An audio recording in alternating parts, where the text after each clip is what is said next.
Sang Sabda telah menjadi manusia dan tinggal di antara kita.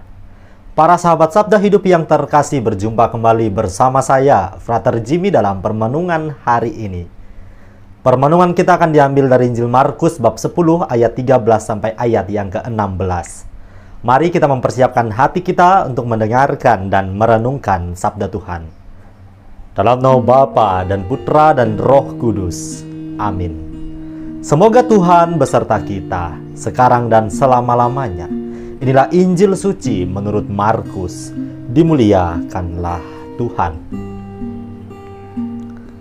Lalu orang membawa anak-anak kecil kepada Yesus supaya ia menjamah mereka. Akan tetapi murid-muridnya memarahi orang-orang itu. Ketika Yesus melihat hal itu, ia marah dan berkata kepada mereka, "Biarkan anak-anak itu datang kepadaku, jangan menghalang-halangi mereka. Sebab orang-orang yang seperti itulah yang empunya kerajaan Allah. Aku berkata kepadamu, sesungguhnya barang siapa tidak menyambut kerajaan Allah seperti seorang anak kecil, ia tidak akan masuk ke dalamnya." Lalu ia memeluk anak-anak itu dan sambil meletakkan tangannya atas mereka, ia memberkati mereka. Demikianlah sabda Tuhan. Terpujilah Kristus.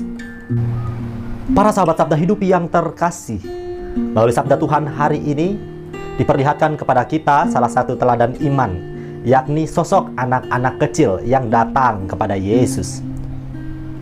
Kenapa kok dihadirkan sosok anak kecil ini sebagai gambaran teladan iman bagi kita sekalian? Sebagaimana yang kita ketahui, sifat dari anak kecil ialah polos, jujur, masih menggantungkan seluruh perjalanan hidupnya kepada orang tuanya. Maka sikap sekaligus sifat seperti ini yang Yesus tegaskan, merekalah yang sekiranya empunya kerajaan surga. Barang siapa tidak menyambut kerajaan surga seperti anak kecil, mereka tidak layak. Apa maksud sabda Tuhan hari ini kepada kita sekalian?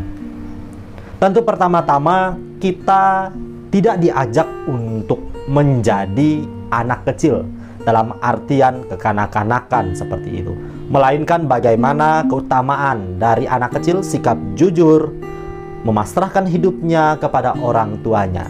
Demikian pun dengan kita juga harus memiliki nilai-nilai keutamaan yang demikian. Jujur terhadap diri sendiri, jujur terhadap orang lain, lebih-lebih jujur kepada Tuhan Allah.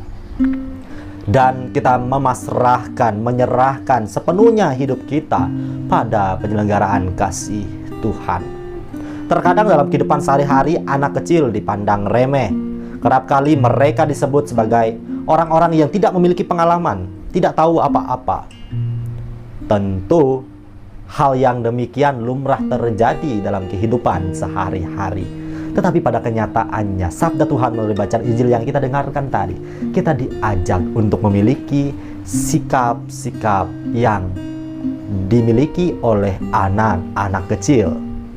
Polos, jujur, ceria menjalani hari-hari hidupnya. Maka panggilan kita sebagai pengikut Kristus tentu disertai dengan sikap yang demikian, membuka diri untuk setiap penempaan kasih Tuhan Allah.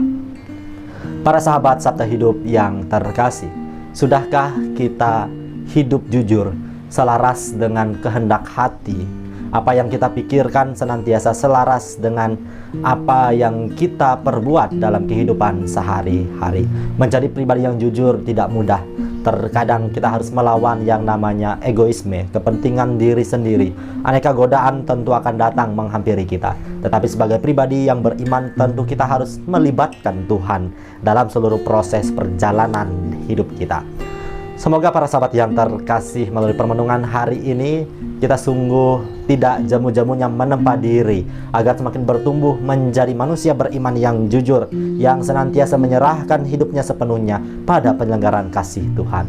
Selamat merenungkan, selamat beraktivitas. Allah yang Maha Kuasa memberkati kita, melindungi kita terhadap dosa dan menghantar kita ke hidup yang kekal. Amin.